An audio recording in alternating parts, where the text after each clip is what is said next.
Welcome to True Crime Case Files. In today's episode, we explore a heartbreaking case of betrayal and tragedy. A teen girl, sold by her own father to a 65-year-old husband, meets a devastating end in a brutal murder that left many questioning how this could happen. Join us as we unravel the painful details of this chilling story and examine the dark forces that led to her untimely death. Ellie Mae DeWitt was only 19 when she died, a young woman with big dreams despite a hard life. Growing up in Jesup, Georgia, Ellie was known for her gentle spirit and love of singing. A self-taught musician, she would spend hours each day practicing gospel hymns, and she often dreamed of auditioning for American Idol. She wanted more than her small-town life could offer, dreaming of moving to Atlanta, a place she'd never been, to start a new life as a contemporary Christian singer. Ellie's friends described her as hopeful, even though she felt trapped in her circumstances. 2 months before her death, Ellie's life took a dark turn when her father, Marley Buell, sold her to Eliezer Marshall DeWitt, a 65-year-old widower and retired pastor. Marley, a former lawyer who had lost his license and fallen into debt, made a deal with Marshall. For $5,000, less than the cost of a used car, Ellie would become Marshall's wife.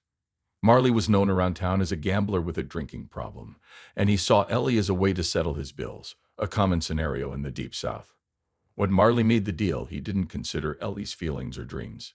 For Ellie, the arrangement felt like a betrayal. She had always hoped her father would protect her, not sell her.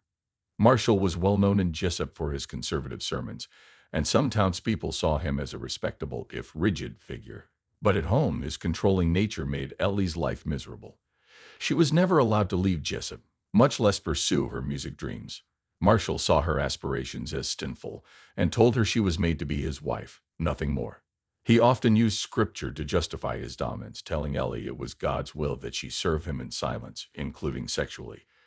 Friends said that Ellie seemed sad and withdrawn after marrying Marshall.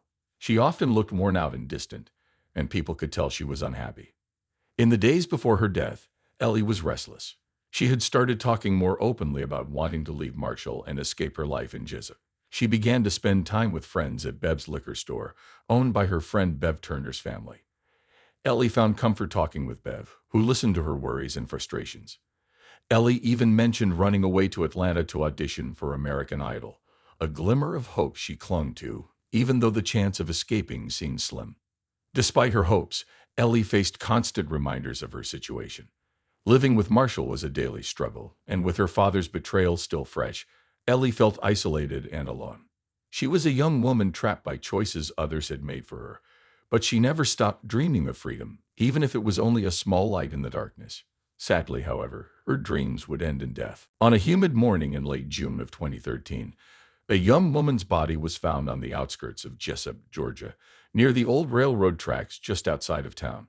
Around 7:30 a.m., a local truck driver named Chuck Fowler was making his usual route when he spotted something strange lying near the ditch.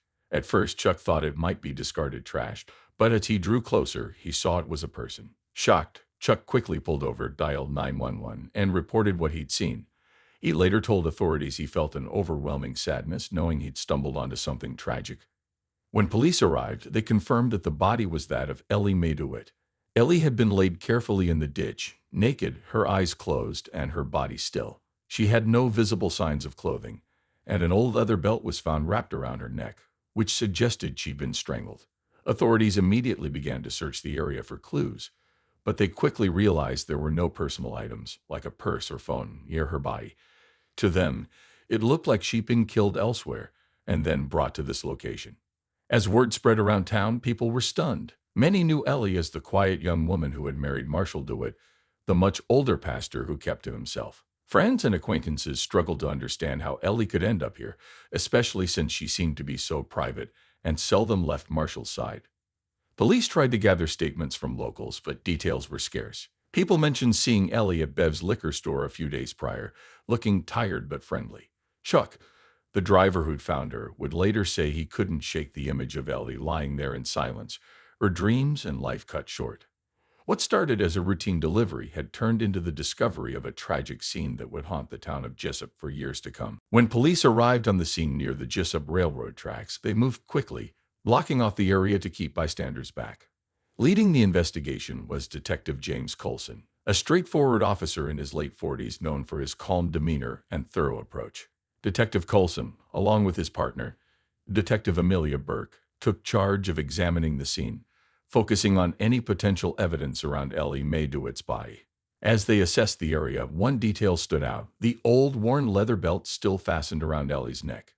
Detective Coulson immediately noted its appearance. It was not a common style and seemed similar to one often worn by Ellie's husband, Marshall DeWitt. This discovery led Coulson to suspect the belt might be significant in identifying her killer.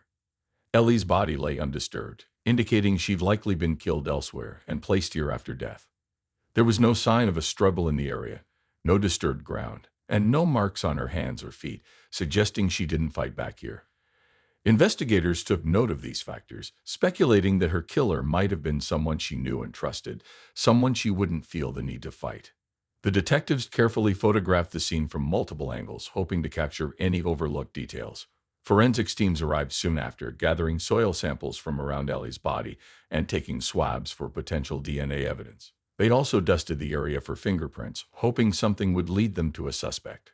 Given Jessup's small size, it was rare for the local team to handle such a complex case, but they worked closely with the Georgia Bureau of Investigations to run the tests as quickly as possible. The detectives searched for other clues, a purse, a phone, or any piece of Ellie's clothing, but found nothing nearby. It became clear that whoever had brought her here had taken careful measures to leave little behind.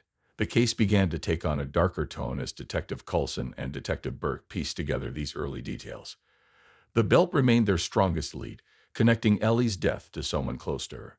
As word spread, townspeople gathered near the police state, watching with a mix of curiosity and sadness. For Ellie's friends, family, and community, the mystery surrounding her death was unsettling. With a potentially recognizable murder weapon and a public location, the Jessup police were left with a chilling puzzle. As the sun set that day, Detective Coulson promised to bring justice for Ellie Mae DeWitt. The investigation quickly turned to Ellie's husband, 65-year-old Eliezer Marshall DeWitt, a retired pastor and known figure in Jessup. The community had mixed feelings about Marshall. Some respected his decades of preaching, while others were wary of his stern ways and frequent sermons on obedience. He had recently retreated from public life, spending most of his time at home with Ellie, whom he'd purchased from her father for just $5,000 just 2 months earlier.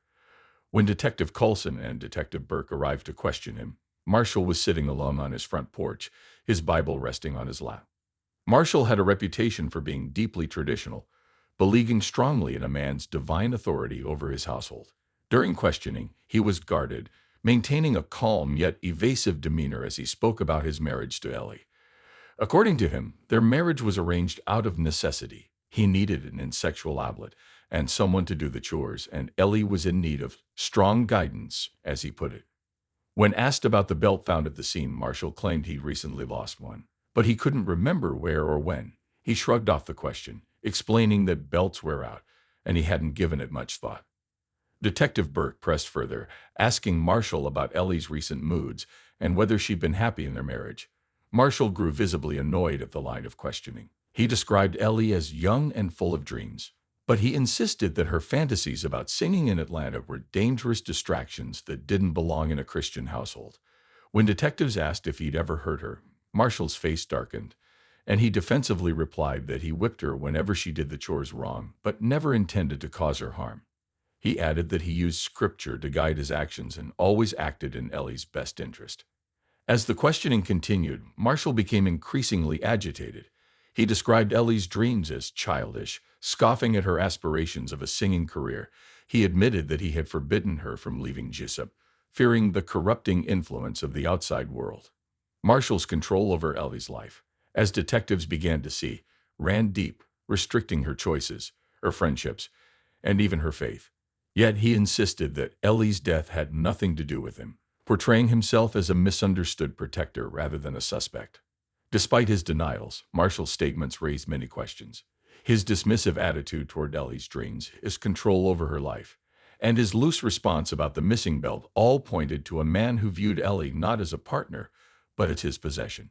Detectives left the DeWitt home that day with a stronger suspicion that Marshall's beliefs and behavior could have played a role in Ellie's tragic fate. As the investigation progressed, Detectives turned their attention to Ellie Mae's father, Marley J. Buell, a former lawyer who had been disbarred after financial troubles and a public scandal.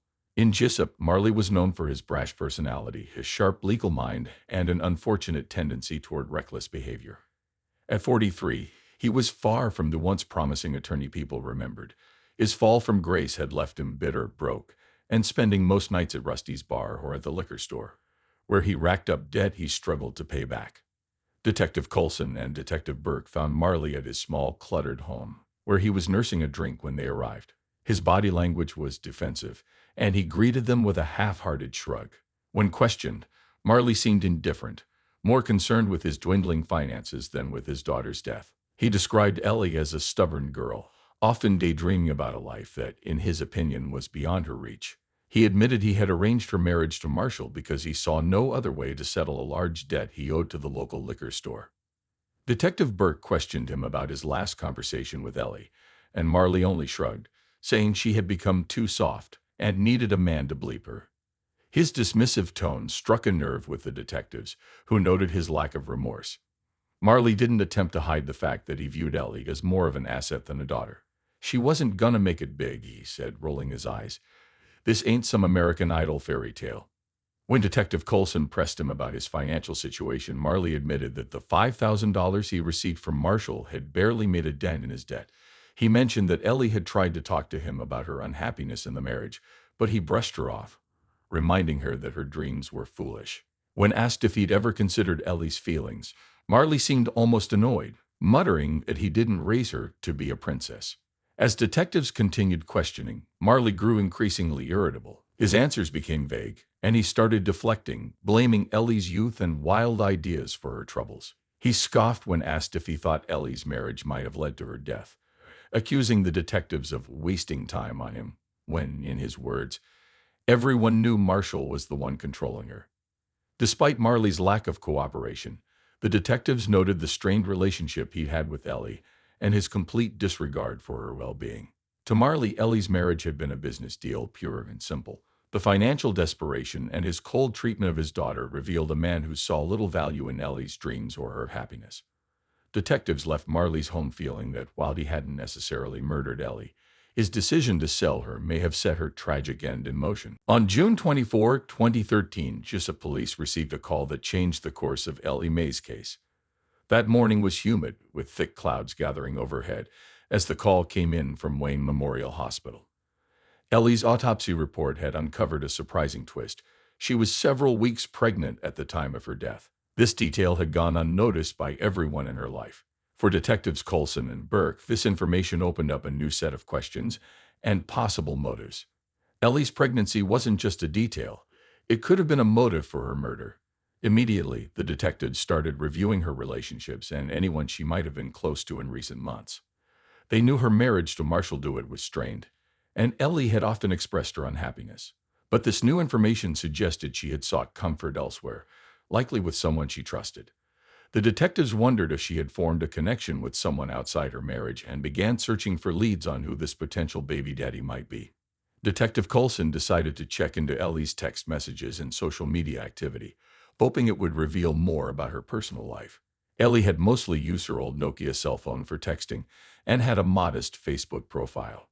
Her recent messages didn't reveal much, just some conversations with her friend, Beverly "Bev" Turner, about her dream of moving to Atlanta. However, her phone records showed a pattern of calls to a number from out of town made late at night. This number, it turned out, belonged to a traveling contractor who had recently done work in Jessup. When the detectives tracked down the contractor, they learned he had an illicit one-night stand with Ellie during his time in town.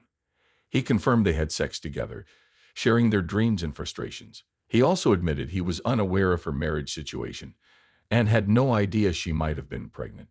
Although he showed genuine sadness over Ellie's death, detectives still kept him on their radar as they dug deeper. Armed with this new information, Coulson and Burke turned their focus back on their previous suspects, especially Marshall. If Ellie had been pregnant by another man, Marshall's reaction might have turned violent. Police now suspected that discovering Ellie's pregnancy could have triggered his anger, seeing it as an embarrassment to his strict beliefs and public reputation. With this new lead, The investigators were more convinced than ever that the tragedy of Ellie's murder went far deeper than they initially realized. With the investigation leading detectives Coulson and Burke down new paths, their attention turned to another person close to Ellie Mae, her friend, Beverly "Bev" Turner. Bev, 36, was the daughter of the local liquor store owner in Jessup and often worked as a cashier there. Known to some as a dependable employee and a bit of a quiet soul, Bev had built a friendship with Ellie over the past year.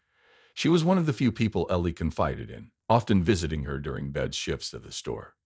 Detectives began suspecting that Bev may have had deeper feelings for Ellie. Locals had noticed subtle changes in Bev's demeanor whenever Ellie spoke about her dream of leaving Jessup for Atlanta. Bev's reserved personality sometimes masked what appeared to be a possessive side, and she became noticeably tense when Ellie shared her ambitions. Friends had noticed Bev's demeanor shift when Ellie spoke about leaving town or starting a new life. Was Bev simply a concerned friend, or did she feel threatened by the idea of losing Ellie's friendship, and potentially more? Detective Burke decided to bring Bev in for questioning. She arrived wearing her usual work uniform, a simple polo shirt with the shop's logo, and seemed uneasy as she sat down across from the detectives. They began the interview by asking Bev about her friendship with Ellie and any knowledge she might have had of Ellie's relationships. Bev spoke calmly, though her hands visibly shook as she answered. When asked directly about Ellie's pregnancy, Bev paused, saying she hadn't known Ellie was expecting. Her surprise seemed genuine, but her hesitation on other questions made the detectives wonder if she was holding back. As the questioning continued, the detectives noticed moments of subtle tension in Bev's responses. When asked if she'd ever seen Ellie with the traveling contractor, Bev replied tersely, her eyes narrowing slightly. She admitted she sometimes felt protective of Ellie and had advised her against getting close to strangers, fearing she'd be taken advantage of. Her responses painted a picture of someone who, despite her mild-mannered exterior, might have harbored intense feelings for her friend. Despite the limited evidence linking her to Ellie's death, the detectives felt there was more to Bev's story. They left the interrogation room unconvinced that Bev had told them everything. In the days following the interview, they kept her on their list of suspects, hoping that further investigation would reveal whether her connection to Ellie was purely friendly or something more. After weeks of investigation, the pieces of Ellie Mae's tragic story fell into place, and detectives Coulson and Burke found the evidence they needed to confirm Marshall DeWitt, Ellie's husband, as her killer. As they reviewed details about Ellie's life and her marriage to Marshall, they uncovered a disturbing pattern of control and manipulation. For Marshall, a retired pastor known for his strict views, Ellie's pregnancy shattered his sense of control. Although the pregnancy wasn't his, Marshall viewed it as a deep betrayal and a personal disgrace. Convinced that Ellie had brought shame to his reputation, his anger grew. Late on June 21, 2013, Marshall confronted Ellie about her pregnancy. He had long felt possessive of her, an attitude evident in how he kept her from pursuing her dreams. The confrontation quickly escalated, and as Ellie tried to defend herself, Marshall's rage overwhelmed him. He reached for his old, worn leather belt, a belt he often wore while preaching. In his eyes, Ellie's actions were not only a personal affront, but also a violation of what he considered moral order. In a dark moment, fueled by anger and a twisted sense of righteousness, he used the belt to strangle Ellie. When it was over, he laid her body near the railroad tracks on the outskirts of Jessup, hoping the discovery would look like a random attack or a tragic accident. Following the discovery of Ellie's body, detectives initially looked at multiple suspects, but soon physical evidence began pointing to Marshall. Lab tests confirmed that the belt used in the murder matched one Marshall had worn in numerous photos at local church events. A closer look at his recent behavior revealed more cracks in his alibi. Neighbors reported hearing loud arguments from their home, and when police conducted a search, they found letters from Ellie, hinting at her wish to leave him. Once detectives had sufficient evidence, they moved forward with Marshall's arrest. On July 15, 2013, they approached Marshall at his home. Wearing his usual somber expression, Marshall seemed unfazed when he opened the door, even as the officers informed him of the charges. The reality of the situation didn't seem to sink in until the handcuffs were clasped around his wrists. His calm demeanor faltered, and for the first time, witnesses noticed a flash of panic in his eyes. The arrest shook him, but not enough to cause remorse. Instead, he mumbled to himself about being betrayed by Ellie. As word of Marshall's arrest spread through Jessup, Ellie's family felt a mixture of relief and anger. They were devastated to learn that someone so close could betray her in such a brutal way, and the community felt a sense of closure, even as they mourned Ellie's life and dreams cut short. Marshall DeWitt's trial began in March 2015, and the town of Jessup was captivated by the tragic story that now unfolded in court. On one side was prosecutor Wendy Gates, 42, a sharp-minded attorney known for her commitment to justice in Wayne County. Gates presented the evidence methodically, pointing to the control Marshall held over Ellie Mae from their marriage to her final days. Gates argued that Ellie's pregnancy and Marshall's inability to control it led him to murder her in cold blood. Marshall's defense attorney, Clyde Stanton, 55, took a controversial approach. Known for his experience with complex cases, Stanton brought a biblical defense to the courtroom, citing Marshall's deep-rooted religious beliefs.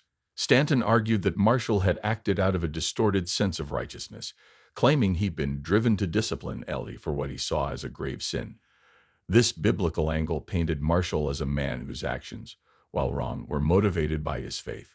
Stanton worked to persuade the jury that Marshall's actions, though brutal, were not driven by malice but by a misguided belief that he was preserving moral order. The defense stunned many, including Ellie's grieving family, but ultimately had an impact on the jury. The argument seemed to evoke some sympathy, or at least understanding of Marshall's misguided mindset. After days of deliberation, the jury reached a controversial verdict, guilty of second-degree murder. Rather than a life sentence, Marshall received a 20-year prison term with the possibility of parole after 15 years, a decision that shocked many in the courtroom. Marshall showed little emotion when the verdict was read. As he stood to hear his sentence, a hint of satisfaction appeared on his face, suggesting he believed his argument had been justified. For him, the verdict affirmed his view of himself as a wronged man rather than a cold-blooded killer. For the family, justice felt incomplete. They had hoped for a stronger sentence that reflected the brutality of Marshall's actions. Friends and neighbors of Ellie also voiced their frustration, feeling that the sentence allowed Marshall too much leniency. As Marshall was led away, Ellie's loved ones were left with the painful knowledge that her dreams in life had been worth only a fraction of the justice they'd sought. After the trial in March 2015, the lives of those involved changed forever. Marshall DeWitt was sent to the Georgia State Prison in Wrightsville, where he began serving his 20-year sentence. In prison, Marshall remained isolated, spending most of his time reading the Bible, his only source of comfort. He often spoke about how he believed he was misunderstood, still clinging to his view of righteousness. While some inmates respected his past as a pastor, others saw him as a coward for taking the life of a young woman. News of his conviction spread through the prison system, leading to an uneasy reputation among fellow inmates. Marshall often received letters from people who shared his beliefs, which made him feel like he still had supporters outside the prison walls. Meanwhile, Marley J. Buell, Ellie's father, faced his own demons. After his daughter's murder, he fell into a deeper spiral of addiction, frequently seen at local bars in Jessup. His gambling debts grew, leading to more problems with the law. In late 2015, Marley was arrested for DUI and sentenced to community service. The public backlash was intense, as many felt he had sold his daughter for money and now couldn't even care for her memory. With each passing month, his reputation in Jessup dwindled, and he struggled to find work due to his criminal record and bad reputation. Beverly Bev Turner, Ellie's friend, took the murder hard. While she was never considered a suspect, the news of Ellie's death left her heartbroken. Bev worked as a cashier at the local liquor store and often found herself haunted by memories of their conversations. She felt a deep sense of loss and regret for not being able to protect her friend from Marshall's control. In the years following Ellie's murder, Bev became an advocate for domestic abuse awareness in Jessup. She started a small support group for women experiencing similar situations, determined to honor Ellie's memory.